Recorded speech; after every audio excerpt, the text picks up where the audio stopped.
ਸਤਿ ਸ਼੍ਰੀ ਅਕਾਲ ਜੀ। ਆਪਣੀ ਖੇਤੀ 'ਤੇ ਤੁਹਾਡਾ ਇੱਕ ਵਾਰ ਫਿਰ ਤੋਂ ਸਵਾਗਤ ਹੈ। ਸੋ ਅੱਜ ਆਪਾਂ ਤੁਹਾਨੂੰ ਅਜਿਹੇ ਯੁਵਾ ਪੋਲਟਰੀ ਫਾਰਮਰ ਨਾਲ ਮਿਲਾਵਾਂਗੇ ਜਿਨ੍ਹਾਂ ਨੇ ਆਪਣੇ ਪੋਲਟਰੀ ਫਾਰਮ ਨੂੰ ਸੈਮੀ ਆਟੋ ਕੀਤਾ ਹੋਇਆ ਹੈ।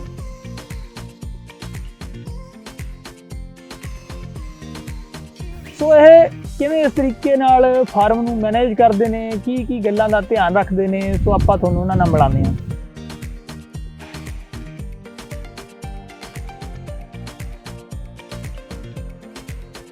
मैं Amarinder Singh Brar, masters in agriculture from PAU। ਤੁਸੀਂ ਸਿਕੰਦਰ ਪੋਲਟਰੀ ਫਾਰਮ ਤੇ ਆਏ ਹੋ ਜੋ ਕਿ ਪਿੰਡ ਬਲਾੜ ਮਹਿਮੇ ਜ਼ਿਲ੍ਹਾ ਬਠਿੰਡਾ ਦੇ ਵਿੱਚ ਸਥਿਤ ਹੈ। ਅਸੀਂ ਇਸ ਫਾਰਮ ਨੂੰ 1997 ਚੋਂ ਸ਼ੁਰੂ ਕਰਕੇ 5000 ਬਰਡ ਤੋਂ ਸ਼ੁਰੂ ਕੀਤਾ ਸੀ। ਅੱਜ ਅਸੀਂ ਇਹਨੂੰ 35000 ਬਰਡ ਦੀ ਕਪੈਸਿਟੀ ਤੇ ਲੈ ਚੁੱਕੇ ਹਾਂ ਜੀ।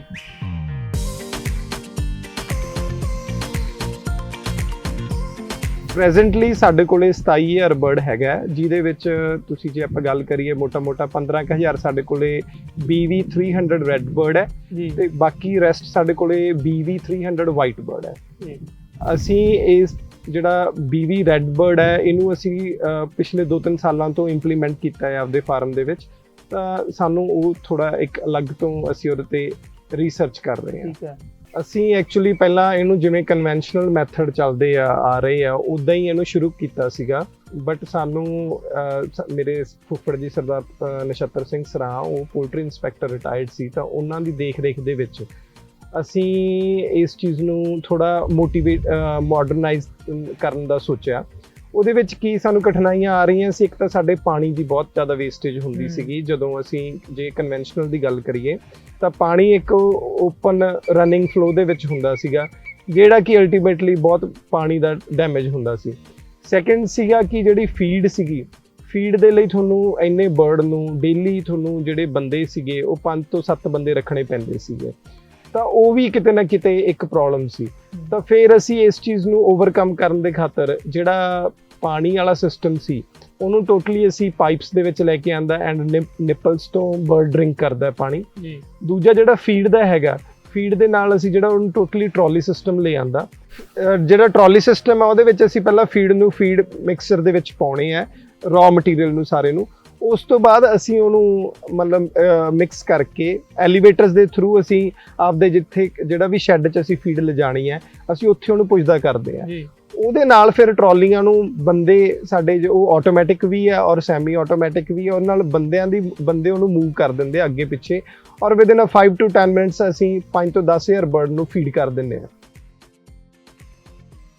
ਹੁਣ ਕੋਈ ਕਿਸਾਨ ਹੈਗਾ ਪੋਲਟਰੀ ਫਾਰਮ ਦੇ ਕੰਮ ਵੱਲ ਆਉਂਦਾ ਹੈਗਾ, ਹਾਂਜੀ, ਸੋ ਉਹ ਸ਼ੁਰੂਆਤ ਕਰਨ ਦੇ ਲਈ ਇਹਦੇ ਲਈ ਕੋਈ ਲੋਨ ਜਾਂ ਸਬਸਿਡੀ ਵਗੈਰਾ ਜਾਂ ਕਿਸੇ ਤਰ੍ਹਾਂ ਦੀ ਟ੍ਰੇਨਿੰਗ ਜਾਂ ਉਹਦੀ ਕਿਸੇ ਵੀ ਤਰੀਕੇ ਦੇ ਨਾਲ ਉਹਨੂੰ ਕਿਸੇ ਤਰ੍ਹਾਂ ਦੀ ਲੋੜ ਹੁੰਦੀ ਹੈ ਜਾਂ ਨਹੀਂ? ਇਹਦੇ ਲਈ ਟ੍ਰੇਨਿੰਗ ਮੈਂਡੇਟਰੀ ਹੈ ਜੇ ਆਪਾਂ ਸ਼ੁਰੂਆਤ ਕਰਨੀ ਹੈ, ਕਿਉਂਕਿ ਇਹ ਇੱਕ ਕੈਪੀਟਲ ਇੰਟੈਂਸਿਵ ਕਹਿ ਸਕਦੇ ਹਾਂ, ਪਲੱਸ ਇਹਨੂੰ ਜਿਹੜਾ ਕੀ ਆ ਇਨਪੁਟ ਬਹੁਤ ਦੇਣਾ ਪੈਂਦਾ ਜਦੋਂ ਤੁਸੀਂ ਇਹਨੂੰ ਸਟਾਰਟ ਕਰਦੇ ਹੋ, ਬਿਕੋਜ਼ ਇਹ ਇੱਕ ਵੱਡਾ ਪ੍ਰੋਜੈਕਟ ਹੈ। ਜੇ 5000 ਬਰਡ ਨੂੰ ਵੀ ਆਪਾਂ ਸ਼ੁਰੂ ਕਰਨਾ ਤਾਂ ਆਲਮੋਸਟ 25 ਤੋਂ 30 ਲੱਖ ਰੁਪਏ ਦਾ ਖਰਚਾ ਇਹਦੇ ਤੇ ਆਉਂਦਾ ਹੈ। ਸੋ ਇਹਦੇ ਵਿੱਚ ਬਿਮਾਰੀਆਂ ਜਿਹੜੀਆਂ ਹੈਗੀਆਂ ਉਹ ਬਹੁਤ ਹੀ ਜਿਹੜਾ ਹੈਗਾ ਫਾਰਮ ਨੂੰ ਖਾਲੀ ਕਰ ਦਿੰਦੀਆਂ।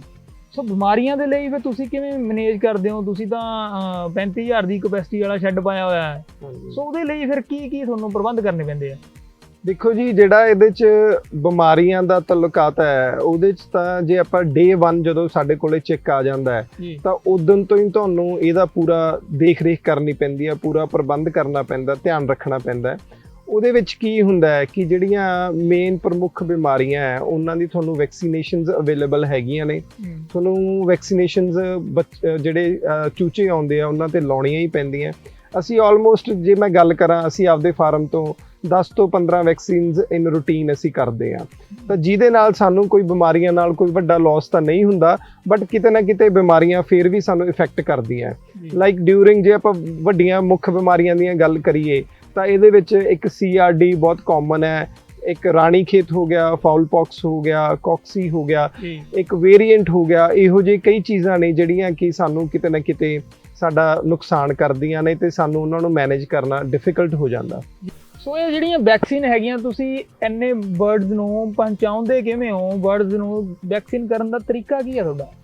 ਜਦੋਂ ਤਾਂ ਬਰਡ ਛੋਟਾ ਹੁੰਦਾ ਜੀ, ਦੇਖੋ ਉਦੋਂ ਤਾਂ ਇੰਡੀਵਿਜੂਅਲੀ ਬਰਡ ਨੂੰ ਆਪਾਂ ਵੈਕਸੀਨ ਕਰ ਸਕਦੇ ਹਾਂ, ਬਟ ਜੇ ਆਪਾਂ ਲਾਰਜ ਸਕੇਲ ਤੇ ਗੱਲ ਕਰੀਏ ਜਾਂ ਆਪਾਂ ਸਾਰੇ ਆਪਦੇ ਫਲੋਕ ਨੂੰ ਵੈਕਸੀਨੇਟ ਕਰਨਾ ਹੈ ਤਾਂ ਉਹਦੇ ਵਿੱਚ ਕੀ ਹੈ, ਸਾਡੇ ਕੋਲੇ ਡਿਫਰੈਂਟ ਮੋਡਸ ਹੈਗੇ ਆ। ਜਾਂ ਤਾਂ ਤੁਸੀਂ ਉਹਨੂੰ ਫੀਡ ਦੇ ਵਿੱਚ ਐਜ਼ ਅ ਸਪਲੀਮੈਂਟ ਤੌਰ ਤੇ ਤੁਸੀਂ ਉਹਨੂੰ ਮਿਕਸ ਕਰਕੇ ਪ੍ਰੋਵਾਈਡ ਕਰ ਦਿਓ, ਜਾਂ ਤੁਸੀਂ ਉਹਨੂੰ ਪਾਣੀ ਦੇ ਰਾਹੀਂ ਵੀ ਤੁਸੀਂ ਉਹਨੂੰ ਪਾਣੀ ਦੇ ਵਿੱਚ ਪਾ ਦਿਓ, ਤਾਂ ਪਾਣੀ ਸਾਰੇ ਬਰਡ ਪੀਂਦੇ ਆ, ਉਹਦੇ ਨਾਲ ਵੈਕਸੀਨਸ ਕਾਫੀ ਉਹਨਾਂ ਤੱਕ ਪਹੁੰਚਦੀਆਂ ਨੇ। ਦੇਖੋ ਜੀ, ਜਿਹੜਾ ਪੋਲਟਰੀ ਫਾਰਮਿੰਗ ਹੈ ਉਹਦੇ ਵਿੱਚ ਮੇਨ 10 ਪੁਆਇੰਟ ਨੇ। ਪਹਿਲਾ ਤਾਂ ਕੀ ਹੈ ਤੁਹਾਡਾ ਫੀਡ, ਸੈਕੰਡ ਹੈ ਤੁਹਾਡਾ water quality and water availability ਜੀ। ਤਾਂ ਜੇ ਪ੍ਰੋਪਰ ਪਾਣੀ ਮਿਲਦਾ ਹੈ, ਪ੍ਰੋਪਰ ਫੀਡ ਮਿਲਦੀ ਹੈ and proper temperature, third point is proper temperature. ਇਹ ਤਿੰਨ ਪਹਿਲੂ ਨੇ ਜਿਨ੍ਹਾਂ ਤੇ ਫਾਰਮ ਨਿਰਭਰ ਕਰਦਾ ਹੈ। ਜੇ ਹੁਣ ਆਪਾਂ ਪਹਿਲਾ ਪੁਆਇੰਟ ਫੀਡ ਦੀ ਗੱਲ ਕਰੀਏ ਤਾਂ ਫੀਡ ਬੇਸਿਕਲੀ ਅਸੀਂ ਲੂਜ਼ ਫੀਡ ਯੂਜ਼ ਕਰ ਰਹੇ ਹਾਂ। ਤਾਂ ਅਸੀਂ ਫਰੋਮ ਬਿਗਨਿੰਗ ਹੀ ਲੂਜ਼ ਫੀਡ ਨੂੰ ਤੇ ਕੰਸਨਟਰੇਟ ਕੀਤਾ ਹੈ। ਤਾਂ ਲੂਜ਼ ਫੀਡ ਦੇ ਵਿੱਚ ਕੀ ਹੁੰਦਾ ਕਿ ਬੇਸਿਕਲੀ ਤੁਸੀਂ ਜਿਹੜੇ ਉਹਦੇ ਇਨਗਰੀਡੀਐਂਟਸ ਹੈ ਉਹਨਾਂ ਨੂੰ ਤੁਸੀਂ ਬਾਹਰ ਮਾਰਕੀਟ 'ਚੋਂ ਪਰਚੇਜ਼ ਕਰਦੇ ਹੋ। ਉਹ ਪਰਚੇਜ਼ ਕਰਨ ਤੋਂ ਬਾਅਦ ਤੁਸੀਂ ਆਪਦੇ ਫਾਰਮ ਤੇ ਉਹਨੂੰ ਆਪਦੇ ਕੰਪੋਜੀਸ਼ਨ ਦੇ ਅਕੋਰਡਿੰਗ ਉਹਨੂੰ ਮਿਕਸ ਕਰਕੇ according to the age of the birds ਤੁਸੀਂ ਉਹਨਾਂ ਨੂੰ ਡਿਲੀਵਰ ਕਰਦੇ ਹੋ। ਜੇ ਆਪਾਂ ਇਹਦੇ ਵਿੱਚ ਫੀਡ ਦੀ ਗੱਲ ਕਰੀਏ ਤਾਂ ਫੀਡ ਦੇ ਰੇਟਸ ਇੱਕ ਬਹੁਤ ਮਾਇਨਾ ਨਿਭਾਉਂਦੇ ਨੇ ਤੁਹਾਡੀ ਪੋਲਟਰੀ ਪ੍ਰੋਡਕਸ਼ਨ ਨੂੰ ਇੱਕ ਇਫੈਕਟ ਕਰਨ ਦੇ ਵਿੱਚ। ਤਾਂ ਆਈ ਥਿੰਕ ਇਹਦੇ ਵਿੱਚ ਆਪਾਂ ਨੂੰ ਫੀਡ ਸਟੋਰੇਜ, ਫੀਡ ਕੁਆਲਿਟੀ ਤੇ ਫੀਡ ਮੈਨੇਜਮੈਂਟ ਤੇ ਵੱਧ ਧਿਆਨ ਦੇਣਾ ਚਾਹੀਦਾ ਰੈਦਰ ਦੈਨ ਅਦਰ ਐਸਪੈਕਟਸ ਦੇ ਉੱਤੇ। ਜੇ ਆਪਾਂ ਇਸ ਚੀਜ਼ ਨੂੰ ਮੈਨੇਜ ਕਰਕੇ ਚੱਲਾਂਗੇ ਤਾਂ ਇਹ ਇੱਕ ਲਾਹੇਵੰਦ ਧੰਦਾ ਸਾਬਿਤ ਹੋ ਸਕਦਾ ਹੈ। ਜੇ ਸਾਡੇ ਕੋਲੇ 35,000 ਬਰਡ ਹੈ ਤਾਂ ਡੇਲੀ ਤੁਹਾਡੀ 35 ਕੁਇੰਟਲ ਫੀਡ ਬਣਨੀ ਹੈ 100 ਗ੍ਰਾਮ ਇੱਕ ਬਰਡ ਦੇ ਹਿਸਾਬ ਦੇ ਨਾਲ। ਤਾਂ ਉਹ ਫਾਰਮ ਟੂ ਫਾਰਮ ਵੇਰੀ ਕਰਦਾ ਕਿੰਨੀ ਕੈਪੈਸਿਟੀ ਹੈ। ਜੀ ਕੋਈ ਵੀ ਕਿਸਾਨ ਛੋਟੇ ਫਾਰਮ ਨੂੰ ਕਰਦਾ ਹੈ ਜਾਂ ਵੱਡੇ ਨੂੰ ਕਰਨ ਦੀ ਸੋਚਦਾ ਹੈਗਾ, ਬਿਲਕੁਲ ਮਾਰਕੀਟਿੰਗ ਦੇ ਲਈ ਉਹਦਾ ਕੀ ਜਿਹੜਾ ਹੈਗਾ ਧਿਆਨ ਰੱਖਣ ਜੋ ਗੱਲਾਂ ਜਿਹੜੀ ਉਹਦੇ ਲਈ ਹੈ? ਹਾਂਜੀ, ਇਹਦੇ ਵਿੱਚ ਇੱਕ ਮਾਰਕੀਟਿੰਗ ਸਟ੍ਰੈਟਜੀ ਹੋਣੀ ਤੁਹਾਡੀ ਜ਼ਰੂਰੀ ਹੈ। ਮਾਰਕੀਟਿੰਗ ਦੇ ਵਿੱਚ ਕੀ ਮੇਨਲੀ ਤੁਹਾਨੂੰ ਐਗ ਸੇਲ ਦੀ ਪ੍ਰੋਬਲਮ ਆਉਂਦੀ ਹੈ ਬੇਸਿਕਲੀ। ਤਾਂ ਉਹ ਜਿਹੜਾ ਕੀ ਹੈ ਕਿ ਜੇ ਤਾਂ ਤੁਹਾਡਾ ਸਿਸਟਮ ਆਪਦਾ ਚੱਲਦਾ ਹੈ ਜਾਂ ਤੁਹਾਡੇ ਲੋਕਲ ਵੈਂਡਰਸ ਅਪਰੋਚੇਬਲ ਹੈ ਜਾਂ ਵੱਡੇ ਸ਼ਹਿਰ ਤੁਹਾਨੂੰ ਨੇੜੇ ਲੱਗਦੇ ਆ ਤਾਂ ਤੁਹਾਨੂੰ ਇਸ ਮਾਰਕੀਟਿੰਗ ਦੇ ਵਿੱਚ ਕੋਈ ਪ੍ਰੋਬਲਮ ਨਹੀਂ ਆਉਂਦੀ ਡਿਊਰਿੰਗ ਵਿੰਟਰਸ। ਸਮਰਸ ਦੇ ਵਿੱਚ ਇਹ ਇੱਕ ਬਹੁਤ ਵੱਡੀ ਸਮੱਸਿਆ ਹੋ ਜਾਂਦੀ ਹੈ ਕਿਉਂਕਿ ਮਾਰਕੀਟ ਦੇ ਵਿੱਚ ਐਗ ਕੰਜ਼ੰਪਸ਼ਨ ਬਹੁਤ ਹੱਦ ਤੱਕ ਘਟ ਜਾਂਦੀ ਹੈ। ਬੇਸਿਕਲੀ ਮੈਂ ਤੁਹਾਡੇ ਨਾਲ ਲੇਅਰ ਫਾਰਮਿੰਗ ਦੀ ਹੀ ਗੱਲ ਕਰ ਰਿਹਾ। ਤਾਂ ਲੇਅਰ ਦੇ ਵਿੱਚ ਇਹ ਇੱਕ ਪ੍ਰਮੁੱਖ ਕਾਰਨ ਆਉਂਦਾ ਹੈ ਜਿਹੜਾ ਵੱਡਾ ਲਾਸ ਦਾ ਹੁੰਦਾ ਕਿ ਡਿਊਰਿੰਗ ਸਮਰਸ ਤੁਹਾਡੇ ਐਗ ਦੀ ਲਿਫਟਿੰਗ ਨਹੀਂ ਹੁੰਦੀ। ਬੇਸਿਕਲੀ ਗਰਮੀਆਂ ਦੇ ਵਿੱਚ ਸਾਨੂੰ ਆਪਦੇ ਰੇਟਸ ਨਾਲ ਬਹੁਤ ਕੰਪਰੋਮਾਈਜ਼ ਕਰਨਾ ਪੈਂਦਾ ਹੈ ਕਿਤੇ ਨਾ ਕਿਤੇ, ਬਿਕਾਜ਼ ਸਾਨੂੰ ਲਿਫਟਿੰਗ ਦਾ ਚੱਕਰ ਹੁੰਦਾ ਹੈ ਕਿ ਆਂਡਾ ਲਿਫਟ ਹੋ ਜੇ ਤਾਂ ਰੇਟਸ ਨੂੰ ਥੋੜਾ ਬਹੁਤ ਐਡਜਸਟਮੈਂਟ ਕਰਨੀ ਪੈਂਦੀ ਹੈ। ਸੋ ਹੁਣ ਆਪਾਂ ਅਗਲੀ ਗੱਲ ਕਰਦੇ ਹਾਂ, ਜਿੱਦਾਂ ਇਸ ਕੰਮ ਦੇ ਵਿੱਚੋਂ ਕਦੋਂ ਮੁਨਾਫਾ ਜਿਹੜਾ ਆਉਣ ਲੱਗਦਾ ਹੈਗਾ, ਕਦੋਂ ਕੋਈ ਵੀ ਪੋਲਟਰੀ ਫਾਰਮਰ ਹੈਗਾ ਹੈ ਉਹਨੂੰ ਇਨਕਮ ਜਿਹੜੀ ਹੈਗੀ ਸ਼ੁਰੂ ਹੋਣ ਲੱਗਦੀ ਹੈ? ਦੇਖੋ ਜੀ, ਜੇ ਲੇਅਰ ਦੀ ਗੱਲ ਕਰੀਏ ਤਾਂ ਜਿਹੜਾ ਇਹ ਬਰਡ ਹੈ ਇਹ ਜਦੋਂ ਆਪਣੇ ਕੋਲੇ ਪਹੁੰਚਦਾ ਤਾਂ ਉਦੋਂ ਇਹ ਡੇ ਓਲਡ ਹੁੰਦਾ ਜੀ। ਤਾਂ ਡੇ ਓਲਡ ਤੋਂ ਲੈ ਕੇ ਤੁਸੀਂ ਰਫਲੀ ਇਹਨੂੰ 5 ਮਹੀਨਿਆਂ ਤੱਕ ਆਪਾਂ ਨੂੰ ਇਹਦੀ ਸੇਵਾ ਕਰਨੀ ਪੈਂਦੀ ਹੈ। 5 ਮਹੀਨੇ ਤੁਹਾਨੂੰ ਇਹਨੂੰ ਫੀਡ ਖਵਾਉਣੀ ਪੈਂਦੀ ਹੈ। ਤਾਂ ਜੇ ਗੱਲ ਕਰੀਏ 120 ਤੋਂ 150 ਦਿਨ ਤੱਕ ਇਹ ਆਂਡਾ ਦੇਣਾ ਸ਼ੁਰੂ ਕਰਦਾ। ਤਾਂ ਉਸ ਤੋਂ ਬਾਅਦ ਜੇ ਆਪਾਂ ਮੋਟਾ ਦੇਖੀਏ ਤਾਂ 120 ਦਿਨ ਖਾ ਕੇ ਉਸ ਤੋਂ ਬਾਅਦ ਤੁਹਾਨੂੰ ਇਹਨੇ ਐਗ ਪ੍ਰੋਡਕਸ਼ਨ ਤੇ ਆਉਣਾ। ਤੇ ਕਿੰਨੇ ਆਂਡੇ ਉਤਪਾਦਨ ਕਰ ਦਿੰਦੇ ਆ ਜੀ ਇਹ? ਜਦੋਂ ਮੁਰਗੀ ਆਂਡੇ ਤੇ ਆਉਂਦੀ ਹੈ ਤਾਂ ਉਦੋਂ ਨੂੰ ਮੁਰਗੀ 300 ਰੁਪਏ ਖਾ ਚੁੱਕੀ ਹੁੰਦੀ ਹੈ ਫਾਰਮਰ ਦਾ। ਤਾਂ ਉਸ ਤੋਂ ਬਾਅਦ ਇਹ ਜੇ ਆਪਾਂ ਔਨ ਐਨ ਐਵਰੇਜ ਗੱਲ ਕਰੀਏ ਤਾਂ ਇਹ 350 ਤੋਂ 370 ਆਂਡਿਆਂ ਦੇ ਵਿਚਕਾਰ ਆਪਦੇ ਲਾਈਫ ਸਾਈਕਲ ਦੇ ਵਿੱਚ ਇਹ ਮੁਰਗੀ ਆਂਡਾ ਦਿੰਦੀ ਹੈ। ਤਾਂ ਜੇ ਇਹਦੇ ਲਾਈਫ ਸਾਈਕਲ ਦੀ ਗੱਲ ਕਰੀਏ ਤਾਂ ਆਪਾਂ ਇਹਨੂੰ 24 ਕੁ ਮਹੀਨੇ ਤੱਕ ਇਹਦਾ ਲਾਈਫ ਸਾਈਕਲ ਮੰਨਦੇ ਆ। ਉਸ ਤੋਂ ਬਾਅਦ ਤੁਹਾਡੀ ਦੇਖ ਰੇਖ ਤੇ ਆ ਵੀ ਤੁਸੀਂ ਇਹਨੂੰ ਕਿੰਨੇ ਇਹਨੂੰ ਏਜ ਤੇ ਲੈ ਜਾਂਦੇ ਹੋ ਜਾਂ ਕੀ ਇਹਦਾ ਆਂਡਾ ਪ੍ਰੋਡਿਊਸ ਤੁਹਾਡੀ ਪ੍ਰੋਡਕਸ਼ਨ ਕਿਹੜੇ ਲੈਵਲ ਤੇ ਕਿੰਨੀ ਹੋ ਰਹੀ ਹੈ। ਮਤਲਬ ਉਹ ਗੱਲ ਫਿਰ ਉੱਥੇ ਖੁਰਾਕ ਤੇ ਆ ਗਈ ਹੈ। ਬਿਲਕੁਲ ਜੀ, ਬਿਲਕੁਲ। ਤੁਹਾਡੀ ਜੇ ਉਹਦਾ ਬਰਡ ਦੀ ਹੈਲਥ ਪ੍ਰੋਪਰ ਹੈ, ਪ੍ਰੋਪਰ ਉਹ ਖਾ ਰਿਹਾ, ਪ੍ਰੋਪਰ ਲੈ ਰਿਹਾ, ਫੀਡ ਇਨਟੇਕ ਉਹਦਾ ਪ੍ਰੋਪਰ ਹੈ, ਦੈਨ ਉਹ ਕਿਤੇ ਨਾ ਕਿਤੇ ਜਾ ਕੇ ਤੁਹਾਡੀ ਜਿਹੜੇ ਉਹ ਆਪਦੀ ਲਾਈਫ ਸਾਈਕਲ ਦੇ 2-4 ਮਹੀਨੇ ਤੁਹਾਨੂੰ ਐਡੀਸ਼ਨਲ ਉਹ ਐਗ ਪ੍ਰੋਵਾਈਡ ਕਰ ਦਿੰਦਾ ਜੀ। ਸੋ ਹੁਣ ਆਪਾਂ ਗੱਲ ਕਰਦੇ ਹਾਂ, ਜੇਕਰ ਕੋਈ ਕਿਸਾਨ ਪੋਲਟਰੀ ਫਾਰਮ ਦੇ ਕਿੱਤੇ ਨੂੰ ਸ਼ੁਰੂ ਕਰਨਾ ਚਾਹੁੰਦਾ ਹੈਗਾ ਜਾਂ ਉਹਨੇ ਧੰਦਾ ਬਣਾਉਣਾ ਹੈਗਾ ਤਾਂ ਤੁਸੀਂ ਕੀ ਸਲਾਹ ਦਿੰਦੇ ਹੋ ਵੀ ਕਿੰਨੇ ਕੁ ਬਰਡਸ ਉਹ ਰੱਖੇ, ਕਿਹੜਾ ਕੰਮ ਬੈਨੀਫਿਟ ਹੈ, ਬ੍ਰਾਇਲਰ ਲਈ ਕਰੇ, ਲੇਅਰ ਲਈ ਕਰੇ, ਕਿਸ ਲਈ ਬੈਨੀਫਿਟ ਉਹਨੂੰ ਰਹਿੰਦਾ? ਜੇ ਆਪਾਂ ਪੋਲਟਰੀ ਫਾਰਮਿੰਗ ਦੀ ਗੱਲ ਕਰਦੇ ਹਾਂ ਜੀ, ਪਹਿਲਾਂ ਤਾਂ ਸਿਲੈਕਸ਼ਨ ਆਫ ਫਾਰਮਿੰਗ ਆਪਣੀ ਮੁੱਖ ਪਹਿਲੂ ਹੈ ਕਿ ਤੁਸੀਂ ਲੇਅਰ ਫਾਰਮਿੰਗ 'ਚ ਜਾਣਾ ਹੈ ਕਿ ਬ੍ਰਾਇਲਰ ਫਾਰਮਿੰਗ 'ਚ ਜਾਣਾ ਜੀ। ਦੂਜਾ ਪੁਆਇੰਟ ਕੀ ਹੈ ਤੁਹਾਡਾ ਕਿ ਸਿਲੈਕਸ਼ਨ ਆਫ ਲੈਂਡ, ਕਿ ਜਿਹੜੀ ਤੁਹਾਡੀ ਲੈਂਡ ਹੈ, ਸਿਲੈਕਸ਼ਨ ਹੈ, ਉਹ ਇੱਕ ਜਿਹੜਾ ਕੋਈ ਵਸੋਂ ਤੋਂ ਦੂਰ ਹੋਣੀ ਚਾਹੀਦੀ ਹੈ। ਤੀਸਰਾ ਪੁਆਇੰਟ ਇਹਦੇ ਵਿੱਚ ਕੀ ਹੈ ਕਿ ਜਿਹੜਾ ਤੁਸੀਂ ਬਰਡਸ ਤੋਂ ਸ਼ੁਰੂ ਕਰਨਾ, like in case of layer farming we can say ਤੁਸੀਂ 5000 ਬਰਡ ਤੋਂ ਸ਼ੁਰੂ ਕਰੋ ਮਿਨੀਮਮ, ਕਿਉਂਕਿ ਤੁਹਾਨੂੰ 5000 ਬਰਡ ਦੇ ਲਈ ਉਹੀ ਸਾਰਾ ਤਾਣਾ ਬਾਣਾ ਤਾਲਣਾ ਪੈਣਾ ਜਿਹੜਾ ਕਿ ਤੁਸੀਂ 10 ਤੋਂ 15000 ਤੱਕ ਜਾ ਕੇ ਕਰਨਾ। ਇਹ ਜੇ ਆਪਾਂ ਮੋਟੀ ਗੱਲ ਕਰੀਏ, ਜੇ 5000 ਬਰਡ ਦਾ ਆਪਾਂ ਸਿਸਟਮ ਸ਼ੁਰੂ ਕਰਨਾ ਹੈ ਤਾਂ ਇਨਕਲੂਡਿੰਗ ਇਨਫਰਾਸਟ੍ਰਕਚਰ ਇਹ 40 ਕੁ ਲੱਖ ਰੁਪਏ ਕਾਸਟ ਕਰਦਾ ਹੈ। ਤਾਂ ਜੇ ਤੁਹਾਡੇ ਕੋਲੇ 40 ਲੱਖ ਪਹਿਲਾਂ ਤੁਸੀਂ ਲਾ ਕੇ ਇਸ ਚੀਜ਼ ਨੂੰ ਖੜਾ ਕਰ ਦਿਓ ਤਾਂ ਫਿਰ ਤੁਸੀਂ ਇਸ ਚੀਜ਼ ਤੋਂ ਬੈਨੀਫਿਟਸ ਵੀ ਲੈਣੇ ਹੈ, ਤਾਂ it takes time around 5 years ਲੱਗਦੇ ਆ ਇਹਨੂੰ ਸਕਸੈਸ ਕਰਨ ਤੇ। ਸੋ ਜਿਹੜਾ ਉਹ 40 ਲੱਖ ਤੁਸੀਂ ਦੱਸ ਰਹੇ ਹੋ ਉਹ ਲੇਅਰ ਫਾਰਮਿੰਗ ਦੇ ਲਈ ਜਾਂ ਬ੍ਰਾਇਲਰ ਫਾਰਮਿੰਗ ਲਈ? ਇਹ ਲੇਅਰ ਫਾਰਮਿੰਗ ਦੀ ਗੱਲ ਕਰ ਰਹੇ ਹਾਂ ਆਪਾਂ। ਠੀਕ। ਸੋ ਹੁਣ ਤੁਸੀਂ ਇਹ ਦੱਸੋ ਵੀ ਤੁਸੀਂ ਪੋਲਟਰੀ ਫਾਰਮਿੰਗ ਦੇ ਨਾਲ ਹੋਰ ਕਿਹੜੇ ਜਿਹੜੇ ਕਿੱਤੇ ਅਪਣਾਏ ਹੋਏ ਹੈਗੇ ਆ ਜਾਂ ਕਿਹੜਾ ਫਾਰਮਿੰਗ ਤੁਸੀਂ ਕਰ ਰਹੇ ਹੋ? ਬੇਸਿਕਲੀ ਅਸੀਂ ਜਿਹੜਾ ਕਿ ਸਾਡਾ ਵੀ ਆਰ ਐਗਰੀਪ੍ਰੈਨਿਓਰਸ, ਜੇ ਆਪਾਂ ਗੱਲ ਕਰੀਏ ਤਾਂ ਐਗਰੀਪ੍ਰੈਨਿਓਰਸ਼ਿਪ ਦੇ ਵਿੱਚ ਅਸੀਂ ਖੇਤੀ ਕਰਦੇ ਹਾਂ। ਖੇਤੀ ਦੇ ਨਾਲ ਅਸੀਂ ਐਗਰੀਕਲਚਰ ਦੇ ਨਾਲ ਅਸੀਂ ਹਾਰਟੀਕਲਚਰ ਵੀ ਕਰਦੇ ਹਾਂ। ਹਾਰਟੀਕਲਚਰ ਦੇ ਨਾਲ ਅਸੀਂ ਵੈਜੀਟੇਬਲਸ ਦਾ ਵੀ ਅਸੀਂ ਕੰਮ ਕਰਦੇ। ਵੈਜੀਟੇਬਲ ਦੇ ਮੁੱਖ ਤੌਰ ਤੇ ਜੇ ਅਸੀਂ ਗੱਲ ਕਰੀਏ ਤਾਂ ਪੋਟੈਟੋ ਆਉਂਦਾ ਸਾਡੇ ਕੋਲੇ। ਤਾਂ ਪੋਟੈਟੋ ਸਾਡੇ ਕੋਲੇ ਅਰਾਊਂਡ 15 ਤੋਂ 20 ਏਕੜ ਅਸੀਂ ਆਏ ਸਾਲ ਕੋਸ਼ਿਸ਼ ਕਰਦੇ ਹਾਂ ਕਿ ਸਾਡੇ ਕੋਲੇ ਹੁੰਦਾ, ਐਂਡ ਉਹ ਵੀ ਅਸੀਂ ਇੱਕ ਕੁਆਲਿਟੀ ਪ੍ਰੋਡਿਊਸ ਕਰਦੇ ਹਾਂ। ਤਾਂ ਜੇ ਐਗਰੀਕਲਚਰ ਦੇ ਵਿੱਚ ਮੈਂ ਜਨਰਲੀ ਗੱਲ ਕਰਾਂ ਤਾਂ ਉਹਦੇ ਵਿੱਚ ਅਸੀਂ ਮਤਲਬ 2 ਤੋਂ 3 ਫਸਲਾਂ ਲੈਂਦੇ ਹਾਂ। ਉਹਦੇ ਵਿੱਚ ਆਲੂ ਤੋਂ ਬਾਅਦ ਅਸੀਂ ਮੂੰਗੀ ਤੇ ਜਾਂ ਮੱਕੀ ਉਹ ਉਤਪਾਦਨ ਕਰਦੇ ਆ। ਉਸ ਤੋਂ ਬਾਅਦ ਝੋਨਾ ਲਾਉਂਦੇ ਆ। ਝੋਨੇ ਦੇ ਵਿੱਚ ਅਸੀਂ ਬੇਸਿਕਲੀ ਬਾਸਮਤੀ ਤੇ ਪਰਮਲ ਲਾਉਣੇ ਆ।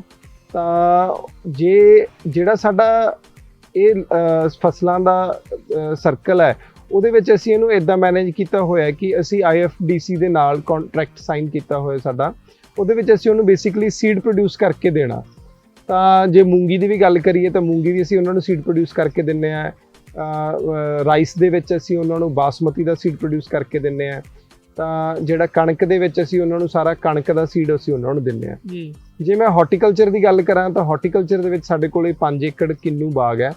ਤਾਂ ਅਸੀਂ ਉਸ ਤੋਂ ਮਤਲਬ ਆਏ ਸਾਲ ਅਸੀਂ ਉਸ ਦਾ ਚੰਗੀ ਉਹਨੂੰ ਦੇਖ ਰੇਖ ਕਰਕੇ ਅਸੀਂ ਉਹਨੂੰ ਮੈਨੇਜ ਕਰ ਰਹੇ ਹਾਂ।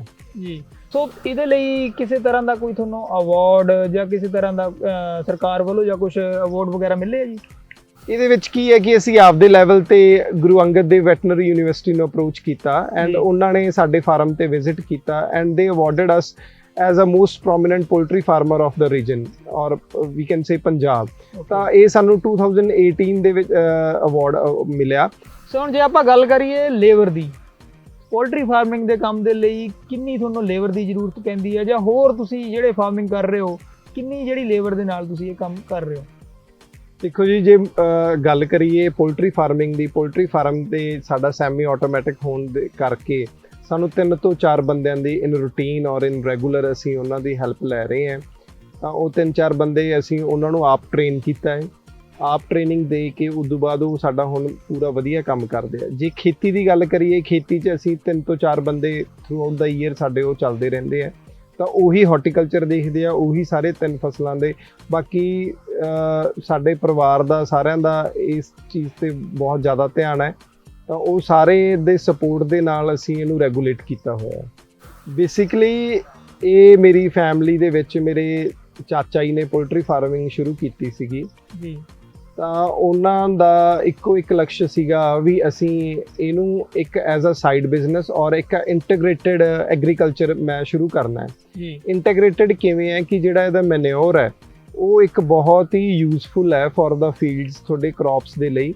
ਤਾਂ ਜਨਰਲੀ ਅਸੀਂ ਅੱਜ ਵੀ ਉਹਦਾ ਮੈਨਿਓਰ ਉਵੇਂ ਯੂਜ਼ ਕਰ ਰਹੇ ਹਾਂ ਜਿਵੇਂ ਅਸੀਂ ਡੇ 1 ਤੋਂ ਯੂਜ਼ ਕਰ ਰਹੇ ਸੀ। ਐਂਡ ਅਸੀਂ ਬਹੁਤ ਘੱਟ ਖਾਦ ਯੂਜ਼ ਕਰਦੇ ਹਾਂ ਆਪਦੇ ਖੇਤ ਦੇ ਵਿੱਚ ਜਾਂ ਫਰਟੀਲਾਈਜ਼ਰ ਯੂਜ਼ ਕਰਦੇ ਹਾਂ। ਅਸੀਂ ਸਾਰਾ ਟੋਟਲੀ ਔਰਗੈਨਿਕ ਹੈ ਐਂਡ ਸਾਡੀ ਸਮੇਂ ਦੇ ਉੱਤੇ ਸੋਇਲ ਟੈਸਟਿੰਗ ਵੀ ਹੁੰਦੀ ਰਹੀ ਹੈ, ਜਿਹਦੇ ਵਿੱਚ ਜਿਹੜੀ ਸਾਡੀ ਮਿੱਟੀ ਹੈ ਉਹ ਟੋਟਲੀ ਔਰਗੈਨਿਕ ਹੈ ਐਂਡ ਸਾਰੇ ਕੋਈ ਵੀ ਜਿਹੜੇ ਨਿਊਟਰੀਐਂਟਸ ਹੈ ਜਾਂ ਆਪਣੇ ਕਹਿ ਲਓ ਵੀ ਉਹਨਾਂ ਤੋਂ ਡੈਫੀਸ਼ੀਐਂਟ ਨਹੀਂ ਹੈਗੀ। ਤਾਂ ਆਏ ਸਾਲ ਸਾਨੂੰ ਬਿਨਾਂ ਕੁਛ ਕੀਤੇ ਸਾਡਾ ਚੰਗਾ ਯੀਲਡ, ਸਾਨੂੰ ਚੰਗਾ ਆਊਟਪੁੱਟ ਮਿਲਦਾ ਹੈ due to poultry farming. And ਜੇ ਮੈਂ ਫੈਮਿਲੀ ਦੇ ਵਿੱਚ ਗੱਲ ਕਰਾਂ, ਮੇਰੇ ਫਾਦਰ ਵੈਟਰਨਰੀ ਇੰਸਪੈਕਟਰ ਰਿਟਾਇਰਡ ਹੋਏ ਆ। ਚਾਚਾ ਜੀ ਨੇ ਡੀ ਫਾਰਮੇਸੀ ਵਿੱਚ ਉਦੋਂ ਇੰਦਰਾ ਗਾਂਧੀ ਦੇ ਅਸੈਸੀਨੇਸ਼ਨ ਟਾਈਮ 1984 ਦੇ ਵਿੱਚ ਡ੍ਰੌਪ ਆਊਟ ਕੀਤਾ।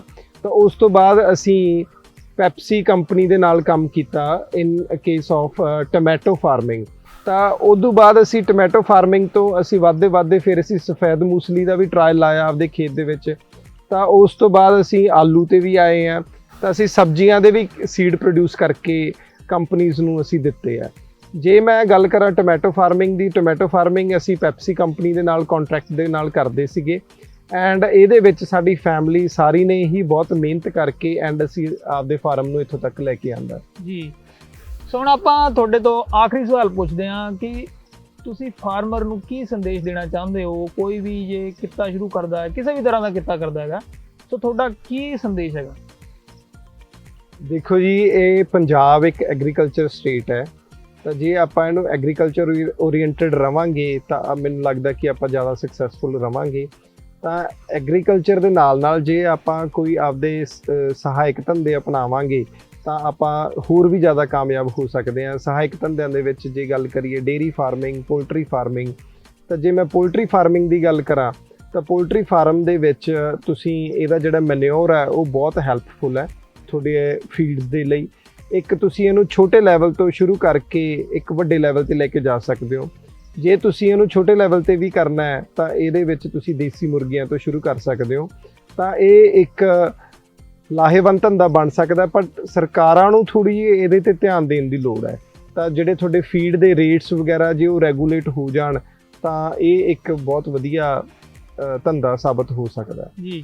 ਸੋ ਸਰ, ਬਹੁਤ ਬਹੁਤ ਧੰਨਵਾਦ ਤੁਹਾਡਾ। ਸ਼ੁਕਰੀਆ ਜੀ ਤੁਹਾਡਾ ਸਾਰੀ ਟੀਮ ਦਾ ਇੱਥੇ ਪਹੁੰਚਣ ਤੇ ਮੈਂ ਤੁਹਾਡਾ ਦਿਲੋਂ ਧੰਨਵਾਦ ਕਰਦਾ। Thank you.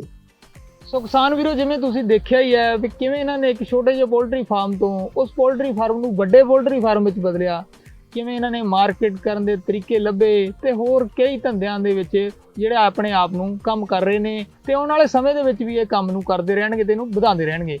ਸੋ ਇਸ ਤਰ੍ਹਾਂ ਦੀਆਂ ਹੋਰ ਜਾਣਕਾਰੀ ਦੇ ਲਈ, ਹੋਰ ਪ੍ਰੋਗਰੈਸਿਵ ਫਾਰਮਰ ਜਿਨ੍ਹਾਂ ਨੇ ਕੁਝ ਅਲੱਗ ਕੀਤਾ ਹੁੰਦਾ ਹੈਗਾ, ਉਹਦੇ ਬਾਰੇ ਜਾਣਕਾਰੀ ਲਈ, ਜਾਂ ਜੇਕਰ ਤੁਹਾਡਾ ਪਸ਼ੂ ਪਾਲਣ ਜਾਂ ਖੇਤੀਬਾੜੀ ਸੰਬੰਧੀ ਕਿਸੇ ਵੀ ਤਰ੍ਹਾਂ ਦਾ ਕੋਈ ਵੀ ਸਵਾਲ ਹੈਗਾ ਤਾਂ ਤੁਸੀਂ ਆਪਣੀ ਖੇਤੀ ਮੋਬਾਈਲ ਐਪ ਡਾਊਨਲੋਡ ਕਰਕੇ ਉੱਥੇ ਆਪਣਾ ਸਵਾਲ ਪੁੱਛ ਸਕਦੇ ਹੋ। ਬਹੁਤ ਬਹੁਤ ਧੰਨਵਾਦ।